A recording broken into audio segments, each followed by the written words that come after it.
আমি আজকে তুমি কি করবা? গাছে উঠবো। গাছে উঠে রকেট পারবো। দখল পারবা, এটা দেখাবা সবাইকে। আচ্ছা চলো দেখি, আস্তে আস্তে যাও, দেখি তুমি গাছে উঠতে পারো কিনা। দেখতে পাচ্ছেন তাহমিদ আজকে যাচ্ছে, গাছে উঠবে। তাহমিদ গাছে উঠে দেখাবে সবাইকে, গাছে উঠে লকেট পারবে নাকি দেখা যাক তাহমিদ উঠতে পারে কিনা গাছে। আমরা ছোটোবেলায় এরকম গাছ বাইতাম, আসলে সেই সময় নাই তো। ও বাবারে, তাহমিদ কতক্ষণে উঠে গেল গাছে লাফ দিয়ে, কেমন উঠে গেল? এ বাবা রে, তুমি তো গাছে উঠে গেলা। তাহমিদ তুমি গাছে উঠতে পারলা অবশেষে? হ্যাঁ, তুমি গাছে ওটা শিখলা কেমন? কার কাছে শিখলা? একলাই শিখে ফেলাইছো? দেখেন তাহমিদ কিন্তু গাছে উঠে গেছে একলা একলাই।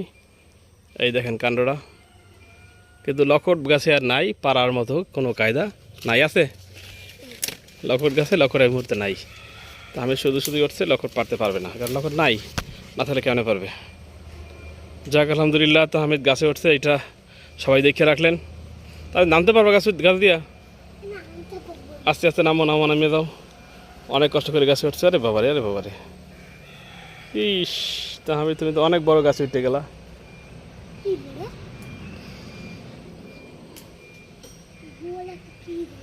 ওটা মনে হয় পোকা হতে পারে, একটা গোল পোকা আছে। যাই হোক, সবাইকে ধন্যবাদ। তাহমিদ গাছে উঠছে, দেখছেন আপনারা। এই তাহমিদ বলো সবাইকে ধন্যবাদ।